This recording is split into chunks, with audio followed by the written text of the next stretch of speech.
untuk mengasihi kita, sehingga hanya satu saja yang menjadi keinginan hatinya, yaitu di dalam kita menjadi sebuah wadah yang terus menampung diri Tuhan, ya. Seperti di Efesus, ya, pasal 4 ayat 16 dikatakan, ya, ayat 15, supaya kita bisa berpegang teguh, ya, kepada kebenaran di dalam kasih, kita bertumbuh di dalam segala hal ke arah Dia, ke arah Kristus sebagai Sang Kepala, ya, sehingga kita mengalami bagaimana Dia tersusun, ya, ke dalam diri kita, ya, jadi satu dengan diri kita, ya. Kita mengalami pertumbuhan sesuai dengan pertumbuhan diri Tuhan sendiri, ya. Baik, itu untuk pembukaan. Selanjutnya kita akan memasuki bagaimana perkataan Tuhan minggu ini, ya. Kita ada judul, yaitu sama-sama kita baca, ya, saudara sekalian. Dia yang terbentuk dalam kaum beriman. Ya, dia ini adalah Tuhan Yesus yang terbentuk di dalam kita semua. Apakah itu, saudara-saudari? Kita akan melihat, ya, apakah makna dari dia yang terbentuk di dalam kita. Tetapi sebelumnya kita akan review sebentar bagaimana alur dari kitab-kitab pengantar sebelumnya, sebelum kita sampai ke kitab Galatia ini, ya. Jadi minggu ini kita banyak membicarakan kitab Galatia. Nah, sebelumnya kita membicarakan 1-2 Korintus dan kitab Roma, ya. Di kitab Roma, saudari, kalau kita masih ingat, ya, di situ membahas mengenai bagaimana Roh Keputraan melakukan pekerjaan pengudusan di dalam kita sampai kita diserupakan dengan gambar anak Allah, ya. Jadi di kitab Roma kemarin kita melihat bagaimana pekerjaan Roh Kudus, ya, di dalam kita, sehingga kita ini bisa diserupakan dengan gambar anak Allah, ya. Jadi kita melihat kitab Roma adalah sebuah kitab yang indah daripada Rasul Paulus, ya.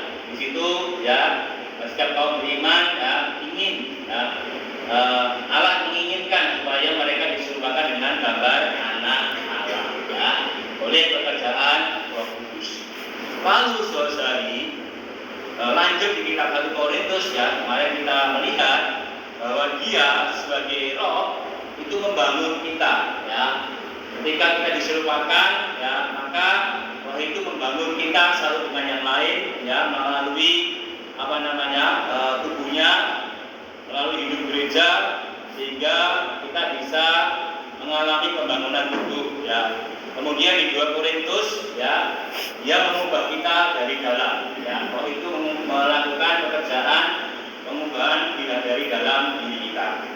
Lalu saudari, di Galatia sampai Filemon, kita melihat bagaimana kita menjadi anak Allah ini hidup karena anak Allah, ya, menjadi tubuh Kristus yang sepenuhnya hidup di dalam Roh pemberi hayat, ya.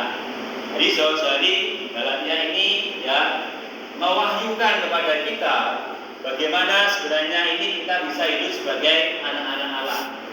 Lalu bagaimana kita ini berbagian dalam tubuh Kristus, ya. Kemudian bagaimana kita ini menerima penggarapan oleh Roh pemberi hayat.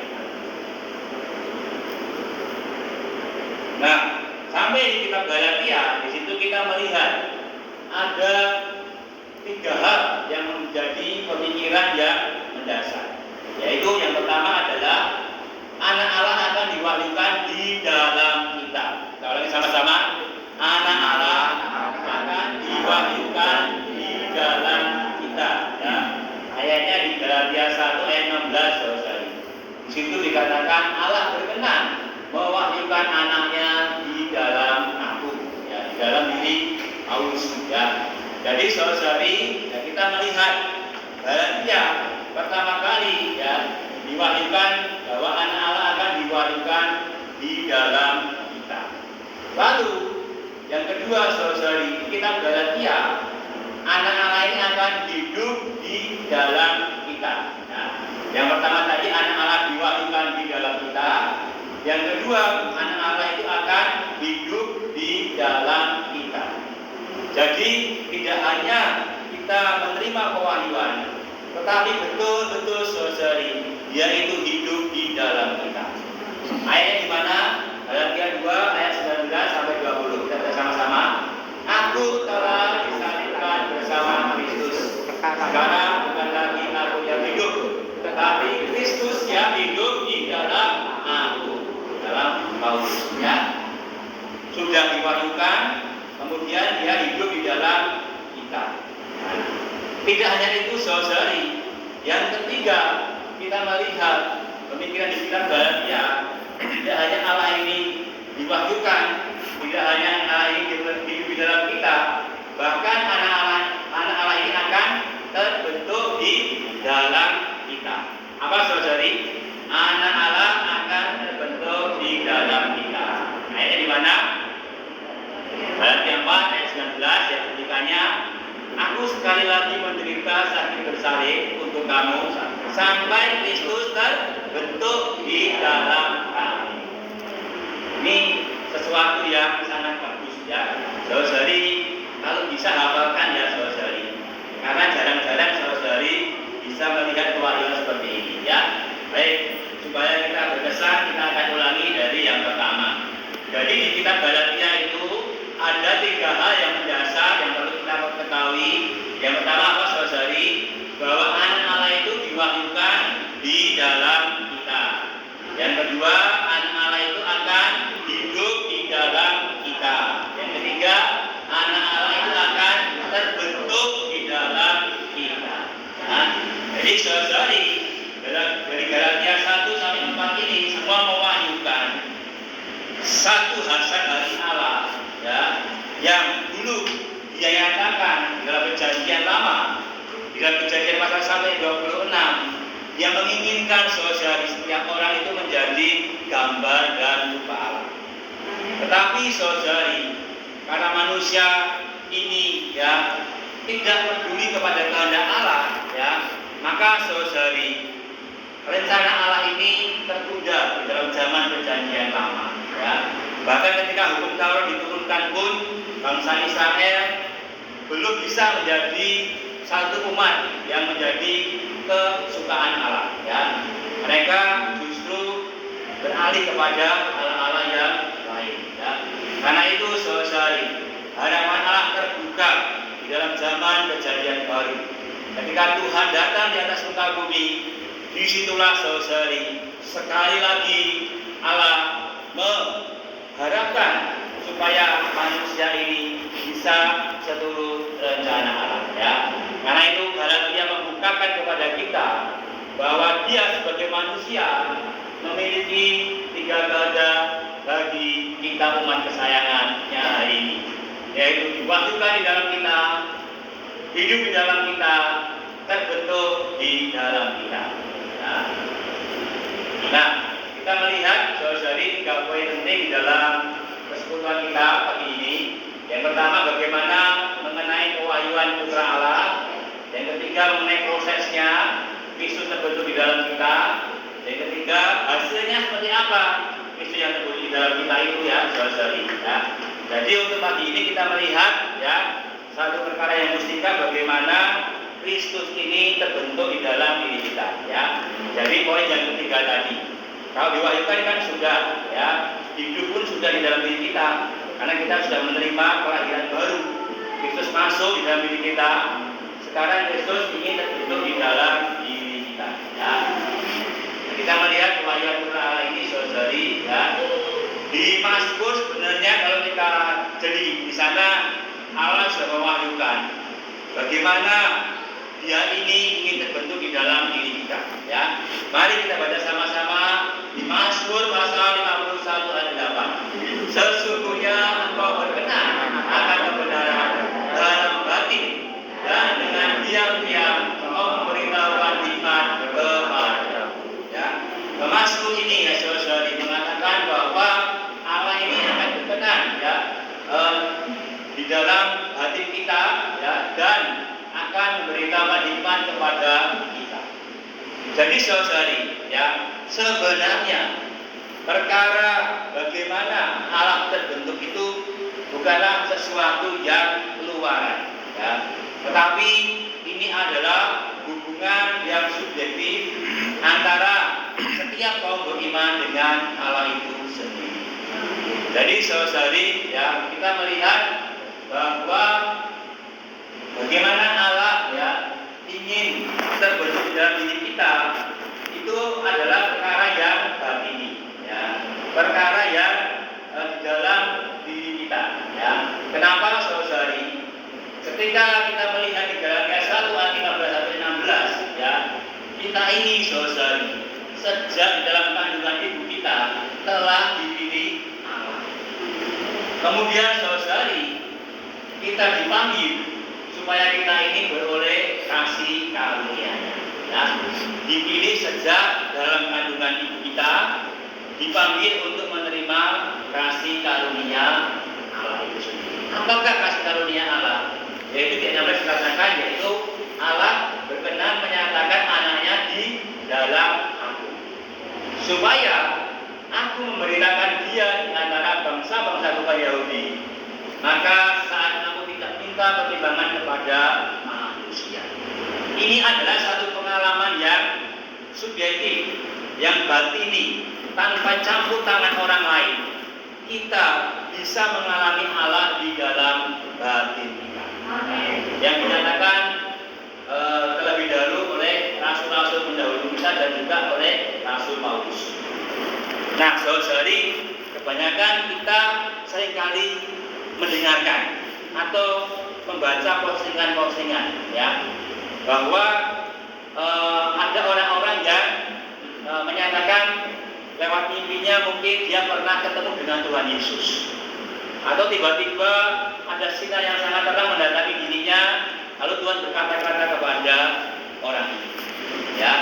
Kalau kita melihat di Alkitab, ini pernah terjadi oleh Saulus dari Tarsus, yaitu ketika dia mau berjalan ke Damsyik, ada penglihatan yang sangat terang menyoroti dia, lalu dia rebah bertobat ya. Saya tidak tahu saudara yang di sini apakah pernah mengalami perjumpaan langsung dengan Tuhan dalam bentuk mungkin Tuhan tiba-tiba masuk ke dalam kamar saudari dalam terang cahaya yang terang, atau saudari melalui mimpi Tuhan datang kepada saudara-saudari. Pernah saudari yang di sini mengalami? Oh, belum pernah ya, belum pernah ya. Baik. Nah, saudari ya, hal-hal seperti itu ya mungkin ada orang yang mengalaminya. Tetapi saudari, di dalam Galatia 1 ayat 16 ini ya, ternyata kita bisa melihat ya, pengalaman kita dengan Tuhan itu bukanlah sesuatu yang di luar ya, tetapi pengalaman kita dengan Tuhan itu adalah sesuatu yang kita alami secara batiniah kita ya, di batin kita ya.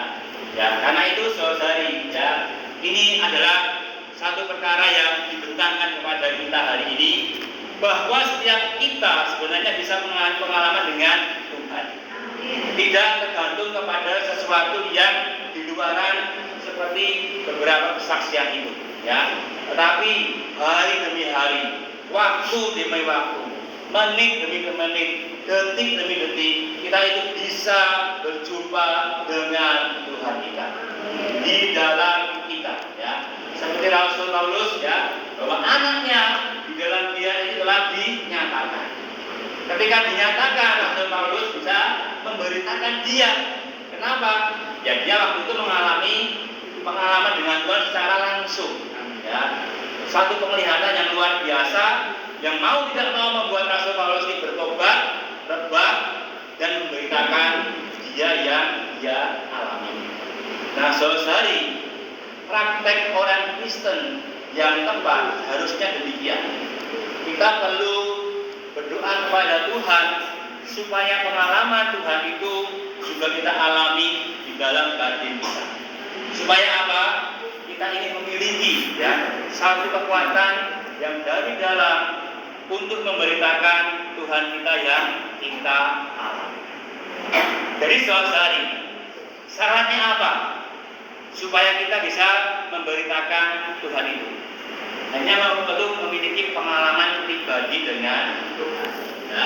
Sehingga seperti Rasul Paulus ya, bangsa-bangsa bukan Yahudi bisa diselamatkan oleh dia ya.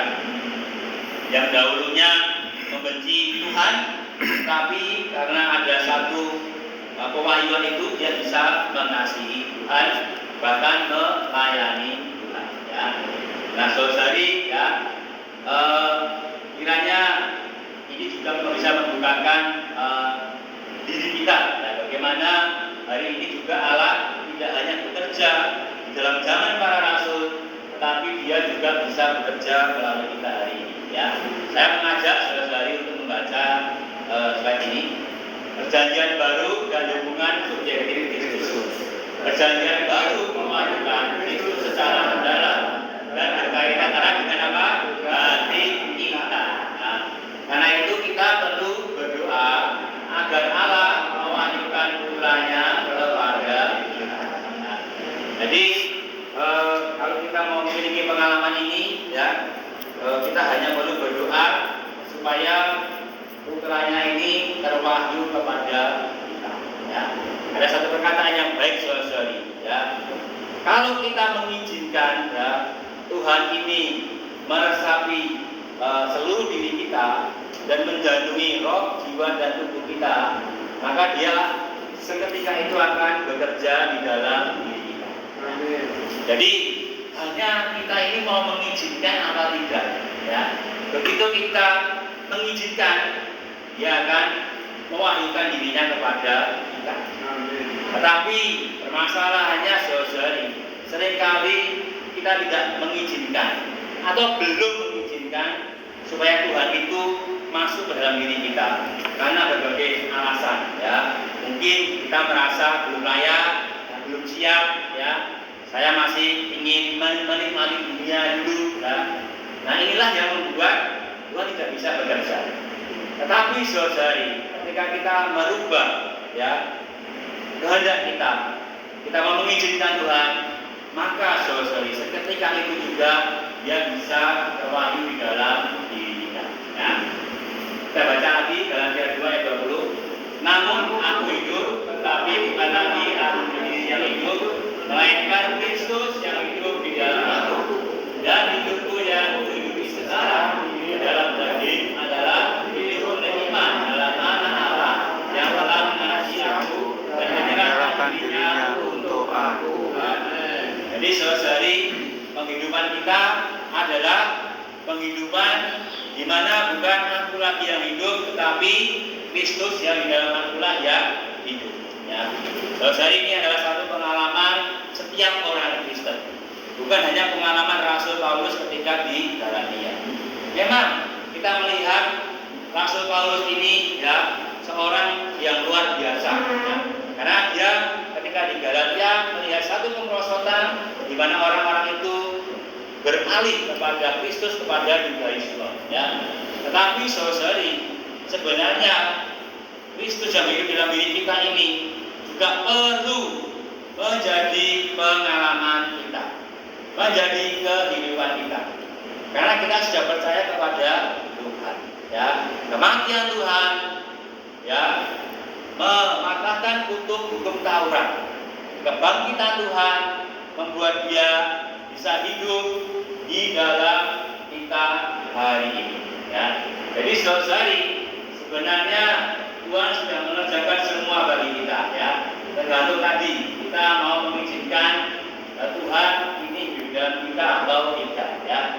Nah, saudari, ya, Kristus itu ingin hidup di dalam diri kita. Ya. Dia ingin terwahyu di dalam diri kita, sehingga kita dengan Tuhan itu adalah menjadi satu kesatuan, ya, menjadi esa, ya, menjadi tidak terpisahkan. Ya. Inilah yang menjadi tujuan atau alasan dari Tuhan bagi kita hari ini. Ya. Nah, jadi, ya, kalau kita melihat, ya, Rasul Paulus ini memiliki satu kedambaan supaya setiap orang yang mengikuti Tuhan tidak hanya diselamatkan oleh karena mereka percaya, tetapi mereka juga bisa memiliki satu fungsi di mana melalui setiap orang ini Tuhan juga bisa memakai bejana-bejana ini supaya Kristus itu bisa dinyatakan. Ya. Karena itu, ya, di Galatia 4:19 Rasul Paulus mengatakan, hai anak-anakku, karena kamu aku menderita sakit bersalin lagi, sampai rupa Kristus menjadi nyata di dalam kamu. Ya, ini artinya dia melakukan segala upaya yang ada pada dirinya supaya orang-orang Galatia ini diselamatkan dan berpaling kepada Kristus yang menyelamatkan mereka. Ya, mereka ini terombang-ambing oleh angin-angin pengajaran. Tapi ada Rasul Paulus, dia berdoa kepada Tuhan. Dia mendatangi orang-orang Galatia. Dia memberitakan Injil di sana, sehingga dari mereka boleh mendapatkan kembali, ya, sampai Tuhan Yesus ini menjadi nyata di dalam kamu. Ya. Ini juga pengalaman kita, ya, saudara.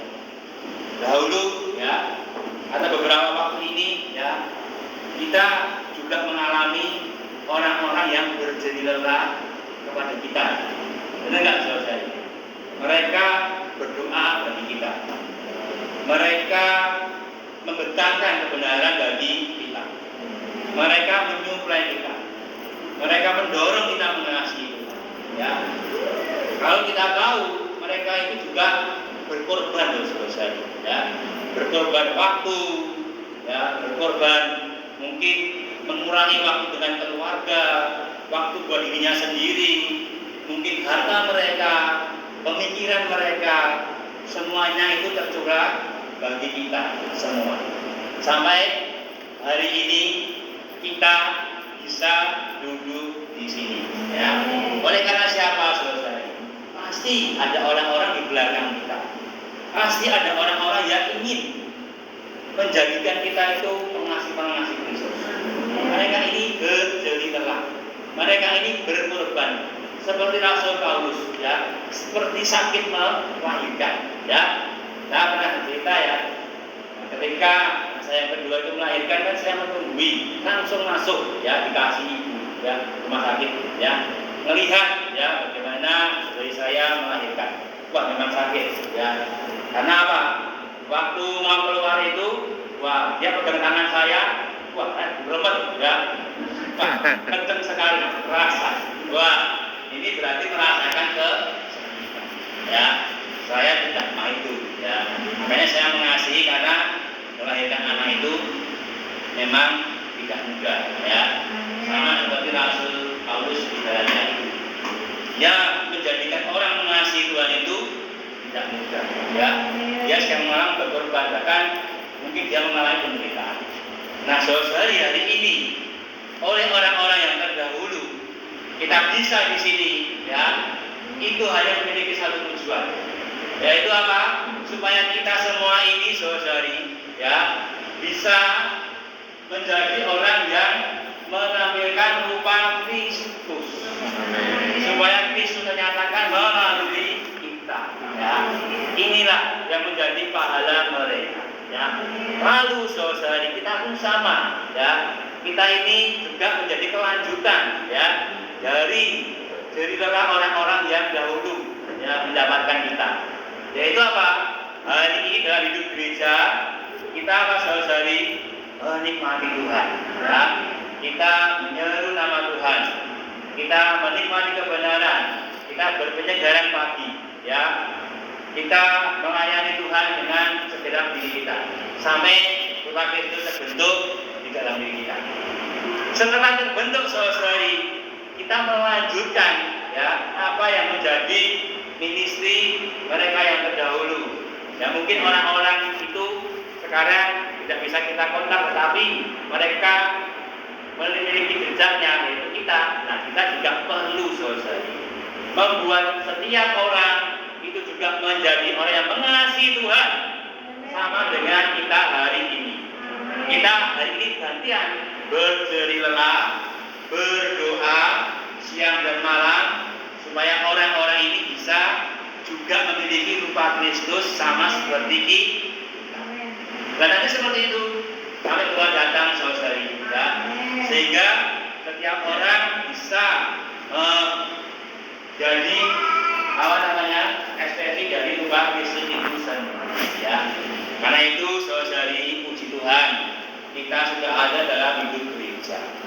Jangan sia-siakan hidup gereja kita, karena disinilah Tuhan mau membentuk kita, mau menjadikan kita itu bisa menjadi rupanya, ya.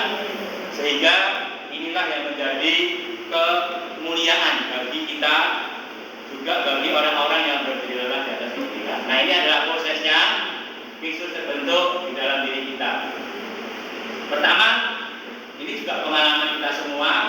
Dulu kita tidak mengasihi Tuhan, dulu kita mengasihi dunia. Tetapi saudari, ketika kita bertobat dan percaya, sejak saat itu dia hidup di dalam diri kita. Jadi prosesnya pertama apa? Kristus dilahirkan ke dalam kita melalui kita bertobat dan percaya. Ya, semua sudah bertobat, semua sudah percaya, berarti Kristus lahir ke dalam kita. Lalu saudari, setelah kita bertobat, percaya, Kristus lahir dalam diri kita, maka proses yang kedua, Kristus akan meresapi dan menjenuhi kita. Ya, dia akan menjenuhi seluruh batin kita. Dia akan menguasai setiap bagian batin kita, ya. Sehingga seluruh keberadaan kita itu dibaurkan dengan Kristus, ya. Jadi ini adalah hal yang kedua. Pertama, bertobat, Kristus lahir dalam diri kita. Yang kedua, melalui kita terbuka, maka Kristus meresapi dan menjenuhi kita, menjenuhi seluruh batin kita, ya. Kemudian menguasai bagian batin kita, tekad, pikiran, emosi kita, ya, sehingga keberadaan kita dibaurkan dengan Kristus. Jadi untuk diserupakan kita perlu dibaurkan. Dibaurkan maka saudari perlu mengontak roh kita, ya. Maka saudari kalau kita didorong menyeru nama Tuhan, itu adalah mereka mengasihi kita supaya kita bisa dibaurkan dengan diri Kristus, ya. Karena itu saudari, segera kita menyeru nama Tuhan kita, ya. Lalu setelah itu saudari, kita akan mengalami transformasi, ya, ke dalam gambar Kristus.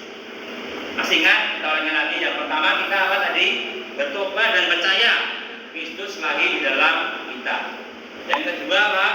Dia meresapi dan menjenuhi diri kita dan setiap bagian batin kita. Ketika kita sudah dijenuhi, maka dia mentransformasi kita, ya, yaitu kita akan mengalami pembaharuan jiwa kita. Kita akan mengalami pembaharuan dalam pikiran kita, emosi kita, dan tekad kita, ya, akan berubah, ya. Dulu pikiran kita dipenuhi dengan diri kita yang dominan, tetapi ketika Tuhan menjenuhi, maka pikiran kita itu diserupakan dengan pikiran Kristus, ya.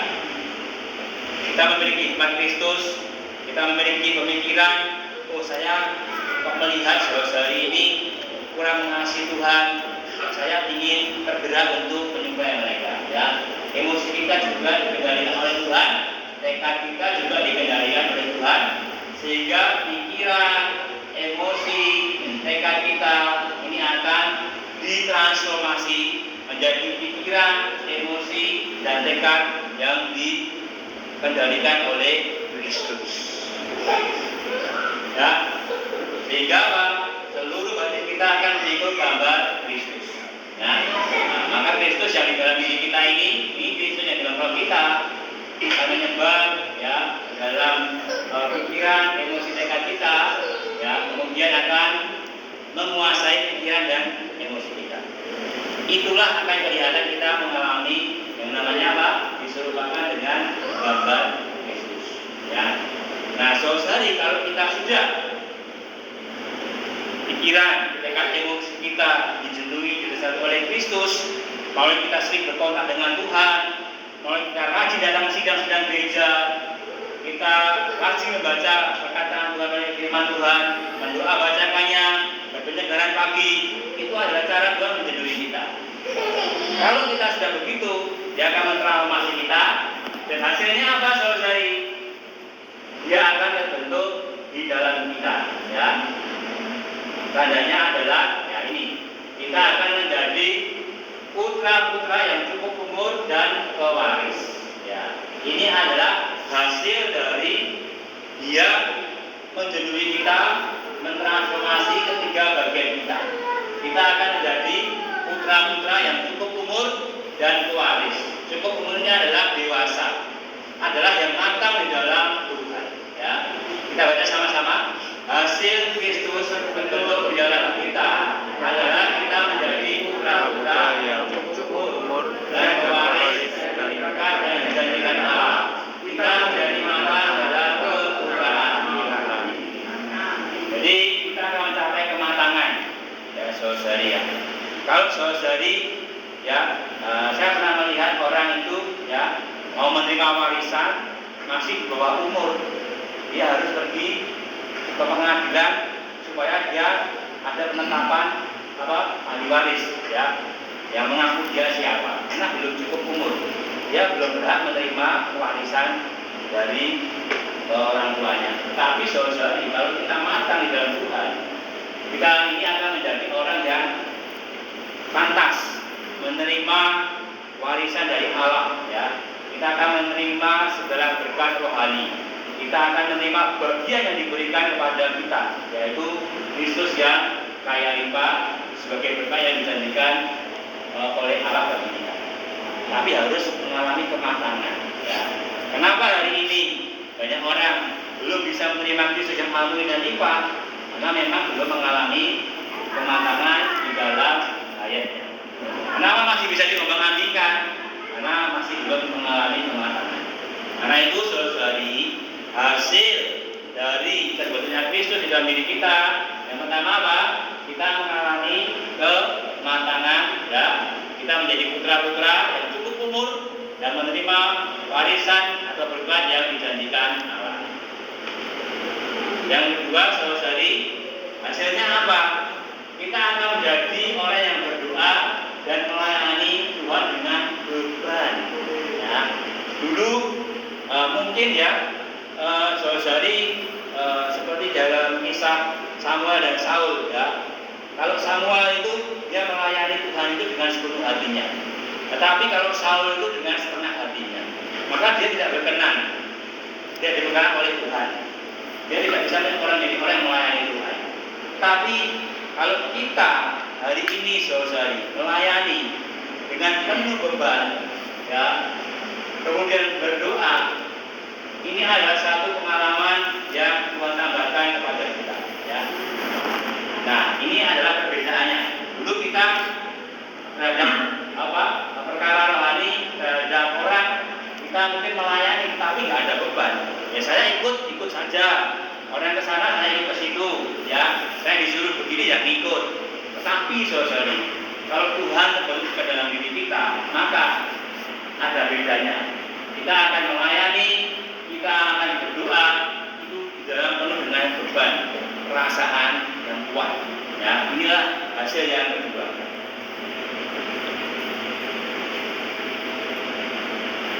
Nah, saudari, ya, ini adalah Rasul Paulus ya, ketika tadi dia bisa menghasilkan orang yang seperti mungkin kita hari ini ya. Nah, saya yakin saudari sekarang kalau melayani doa itu ada beban yang kuat. Ini kelihatan ketika sedang doa ya. Kemudian melayani pun juga kelihatan ada beban ya. Karena apa? Mungkin saudari ya, kalau melihat situasi itu akan jadi gelisah. Nah, ini adalah satu hal yang digerakkan sehingga Tuhan memberikan beban kepada kita ya. Nah, jadi saudari ya, sekarang kita bisa menjadi seorang minister seperti Rasul Paulus ini ya. Yaitu selain berdoa, kita juga memiliki semangat dan beban seperti pelayanan Paulus kepada jemaat di Galatia. Paulus bukan hanya meministrikan Kristus, tapi juga sakit bersalin, menggambarkan pergumulan dan pengorbanannya agar Kristus benar-benar terbentuk dalam kaum beriman. Nah, semoga kita bisa menjadi Paulus hari ini. Ya, kita ada di tempat ini hanya memiliki satu tujuan, yaitu kehendak Tuhan bisa terlaksana melalui kita. kehendaknya bisa terampungkan melalui kita. Kita bisa menjadi Paulus hari ini, ya. Di mana kita bisa memiliki beban, rela juga menderita sakit bersalin, ya, sampai rupa Kristus terbentuk, ya. Nah, saudari, ketika saya melihat anak saya itu dilahirkan dengan sakit bersalin. Ketika dia sudah lahir, saudari, saya tanya kepada istri saya, gimana rasanya? Semua rasa sakit itu hilang, saudari. Semua rasa sakit itu seakan-akan lenyap. Begitu melihat anak ini. Sama dengan kita. Kalau kita ini berjeri lelah kepada orang sampai mereka mengasihi Tuhan, saudari, pengorbanan kita itu akan terbayar. Jeri lelah kita itu akan terbayar. Begitu melihat orang-orang yang kita layani itu bisa mengasihi Tuhan, ya. Sama seperti Rasul Paulus, ya. Semoga saudari kita juga memiliki beban ini, ya, saudari. Di keluarga, di rumah itu kita bisa melayani mereka, ya. Atau orang-orang yang kita temui, wah, kita sumberkan mereka, wah, mereka mengasihi Tuhan, betapa kita sukacita, ya. Jadi saudari, inilah gambaran yang diberikan kepada Rasul Paulus dan hari ini diteruskan kepada kita menjadi beban kita semua, ya. Puji nama Tuhan, saya sampai di sini. Tuhan memberkati kita. Amin.